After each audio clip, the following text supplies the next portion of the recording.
You can't get a mortgage, you can't sell your home.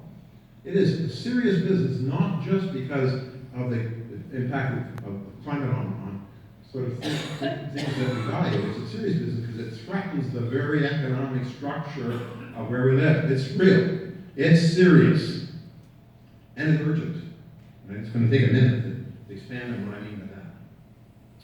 Because, of course, climate change, some people will try to discount it and say, well, you guys, you crazy environmental guys who came up with that a few years ago and you know, they sort of made that up as a political issue. No, this is not new.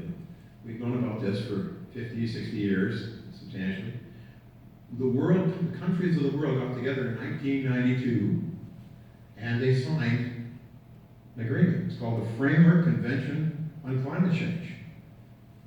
Hundreds of countries signed it and said, we're going to be committed to studying climate change and coming up with solutions. 1992, 27 years ago, that the nation's been working. And every year they said, we're going to have an international meeting of all countries, and we're going to talk about what we've learned in the last year, and what things we should do. And we're going to negotiate some kind of agreement on how we can make it less greenhouse gas emissions and make things better. And for 27 years they've been meeting. They call them Conference of the Parties, COPs. And they've been, this one this year is in Chile, it will be the 27th. Elizabeth May has been to every one. I think she is the only person on earth that's been to every one. Okay, she was there in you know, when the Framework Convention was signed, and she's been to every COP, always in a different country all around the world. I've been to two. But with I went once as the Environmental Commissioner to Lima, Peru, and then I went, after I had retired, with Elizabeth May, to Paris, to COP21. Because Paris was the culmination of her 20 years of negotiations and work to come up with a plan, and Canadians were deeply involved right from 1992 all the way through. And in Paris, we were profoundly important. We were integral in the fact that they actually lowered the target from, I'll talk about that in a second, from 2 degrees Celsius to 1.5 degrees Celsius. That was a Canadian initiative, and it came through.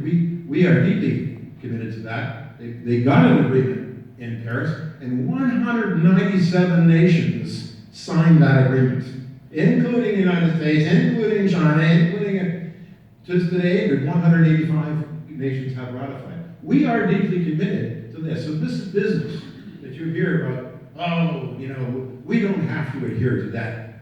Well, I guess we don't. Mr. Harper reneged on Kyoto. But are we willing to do that? Are we willing to be the country that takes the money for the oil we export and doesn't do anything about meeting our commitments that we made internationally? But that's where we're at. That's where we're at. We're now in a position where we've made commitments, and those commitments for Canada, well, by the way, the commitments, remember the Liberals who were going to, last time, came in with big fanfare, they're on all about climate change, but when they came time to meet the commitments to cut greenhouse gas emissions, they used Stephen Harper's commitments. Stephen Harper being a bastion of environmental protectionism. So what we're stuck with those, our commitments are that we're going to lower our greenhouse gas emissions by 30% below the 2005 levels, below by 2030. 2030, that's only 11 years from now. That's the kind of timeline that we're recommitted to lowering it to try to meet. That's our commitment. By 2050, the world is supposed to be neutral on carbon emissions. That means no internal combustion engines, or if there are, then they have to be mechanisms to try